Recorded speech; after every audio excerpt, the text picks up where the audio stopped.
Okay, hello everyone. This is another video, but this time around I'm going to be covering this aspect, talking about the approaches in AS psychology, the AS level. All right, so these are the approaches, not generally the full extensive study.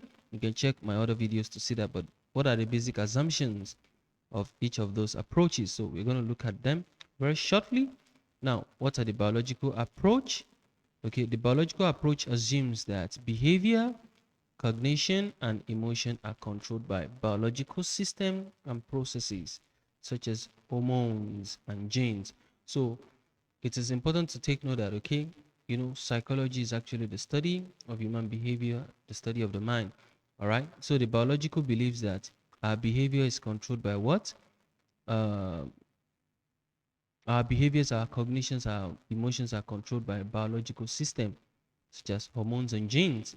Now, how do we investigate those things? Another approach, or let me say another assumption by the biological approach is that, okay, behaviors, cognitions, and emotions can be investigated by manipulating and measuring biological responses, such as eye movement, brain activity. That is how we can investigate those behavior by looking at those aspects. Let's move on.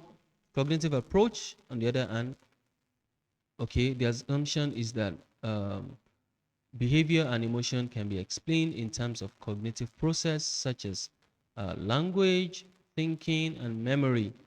All right, the way we interpret ideas, information, all those things. That is the cognitive approach. One of the assumption. Another assumption is that similarities between and differences between people can be caused by their individual cognition. All right, the differences in their cognition. So if two people are similar, it's because they think the same way. If two people are different, it's because they think differently. All right. So what about the learning approach assumption? Okay, it believes, okay, one of the assumption is through conditioning. The learning approach assumes that conditioning helps to explain change in behavior. I believe you understand what is meant by conditioning. All right. For example, classical conditioning that was covered in the study.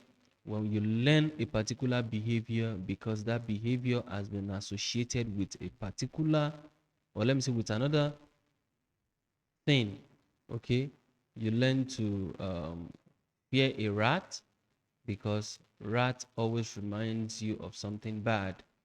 Okay, so that means you've associated that, so you've learned the behavior. So generally we can say conditioning, all right, helps to explain changes in behavior. All right, another one is that social learning help us to explain changes in behavior. What is social learning? Maybe through observation. You can observe and learn. All right, so that's another assumption.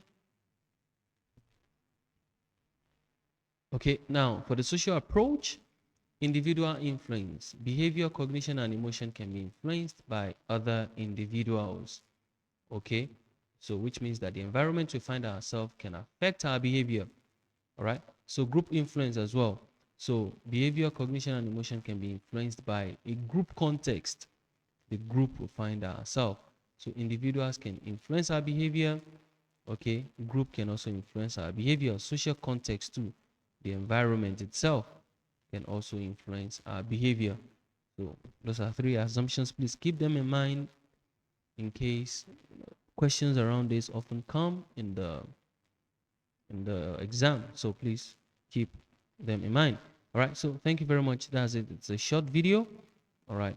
So see you in other video, but please ensure you subscribe and like my video, and also you subscribe to the channel. So take care. Bye bye.